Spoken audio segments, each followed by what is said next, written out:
So one really great thing to do is to analyze jazz language and examine the characteristics that make it up so we can understand it a little bit better. And one of those characteristics is an emphasis on chromaticism. I'm going to be talking all about that with some lick examples coming right up. What's up, Brent here from Learn Jazz Standards, which is a blog, a podcast, and videos all geared towards helping you become a better jazz musician. If you don't want to miss anything that's going on in this channel, make sure that you subscribe at the button below this video, and you will be locked in to everything that's going on here. Now, chromaticism is, of course, present in all kinds of music, but when it comes to jazz, you really hear an emphasis on it. And so it's important that we kind of examine how to do that. And the way I'm going to show you how to do that today is simply by taking one bass lick and then building off of that and creating other licks by slowly introducing chromaticism. So we're going to talk all about that. Let's do this. Let's jump right in. Let's start with first things first. What is chromaticism? Let's find a definition for it. So the first place to start is, what is a chromatic note? A chromatic note is a note not belonging to the diatonic scale of the key in which a passage is written. So, for example, if we have the C major scale, right? The C major scale in this particular case has 0 sharps or flats in it. Those are all notes that are diatonic notes. C, D, E, F, G, A, B, C, all diatonic. Now, if we add a D sharp though in there, let's do this line here. Let's do D, D sharp, E. The E is the third of C major 7. So D is a diatonic note. D sharp is a chromatic note. E is another chord tone. It's another note in the scale, okay? So that is what a chromatic note is. But when we talk about chromaticism, we're referring to adding chromatic notes within a line or a passage, okay? So that's what we're gonna do right now. Let me first start with this basic lick. It's gonna be over a 2-5-1 chord progression, which in the key of concert C is D minor 7, G7, C major 7. All right, and I'm gonna create a line, a lick over top of this chord progression that has no chromaticism in it at all. It's completely just diatonic notes. So check this one out.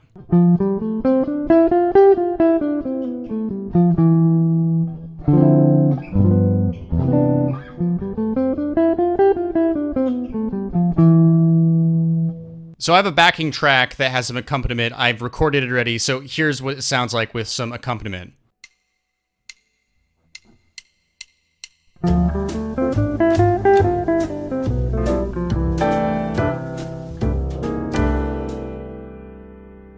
Okay, so take another look at this line, which starts on F, okay, which is the flat 3 of the minor 7th chord, and just kind of goes up the scale, the major scale all the way through. Now, the important note there is on the G7, right, where it hits that B natural, which is the 3rd of G7. That's an important note. So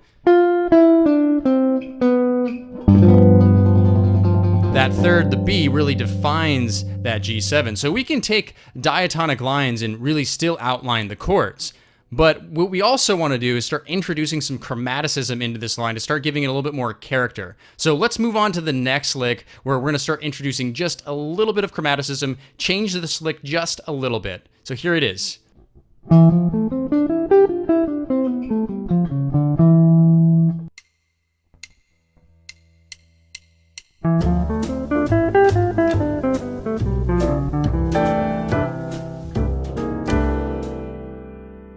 So let's talk about where the chromaticism is. You can see it circled in blue. We have it at the end there, right? So we'll start from the G7. Okay, we land on that F natural there right before the circled blue, and then we jump down to a C sharp, right? That's kind of weird sounding, right? So that's essentially like the sharp 11 of the G7. And so it's a tension note, right? We need to resolve that. So we resolve it by going C sharp, D, chromatic half step up to a whole step up to E, which is the 3rd. Okay, so just a little bit of chromaticism, and already this lick started to get a little bit of character to it. So let's move on. Let's take this a little further. Let's add more chromaticism into this line.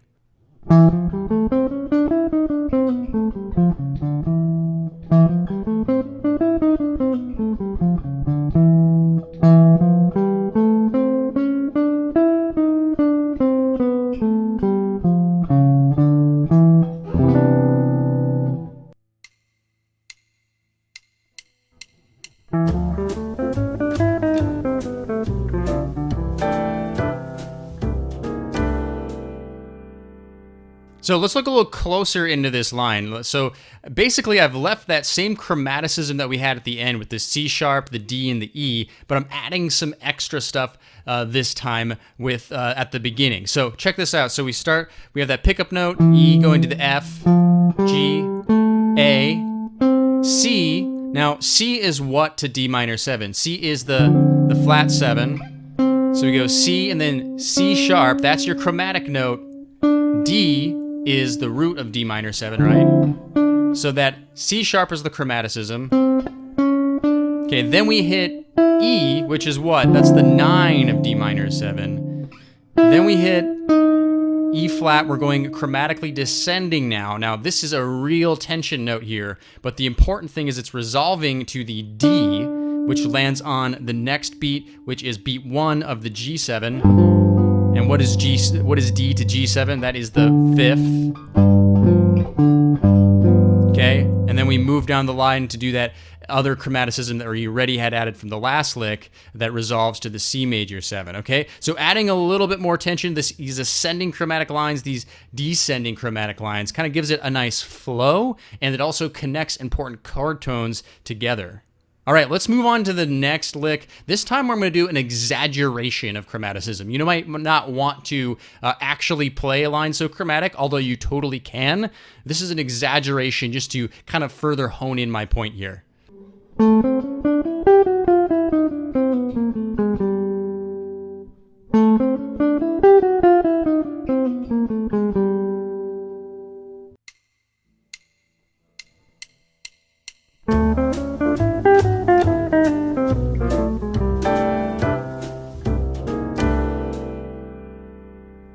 All right, so a lot of chromaticism in there. So you'll see the areas that I've circled. I've changed the lick up just a little bit from the other ones, but essentially just got these huge chromatic ascending lines and huge chromatic descending lines for a real exaggerated pull. But all of it is pretty simple, the concept. It's simply taking diatonic notes within the parent key center of C and connecting them in between with chromatic notes outside of the diatonic key center. Okay, let's do one more lick here. This one is a little bit different. It's a short 2/5, meaning that, you know, each chord, the 2 chord and the 5 chord is only 2 beats each. So let's check out this one. This is another example of chromaticism just to close us off here.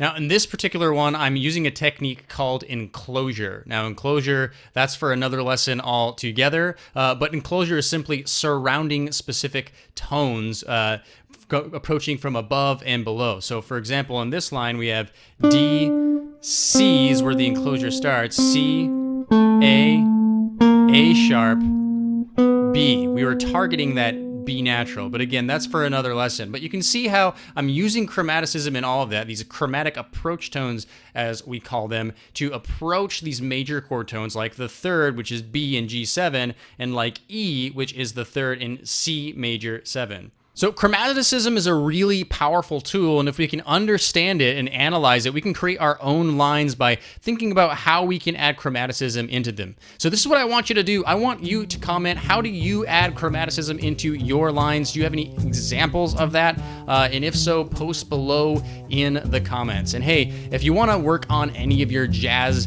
language stuff and learn how to improvise, I highly suggest my book, Zero to Improv. You can find that at zerotoimprov.com. We go over different kinds of things like this, analyzing jazz theory and jazz improvisation so you can understand it better. All right, that's all for me today. I hope you enjoyed that, and I look forward to seeing you in the next video.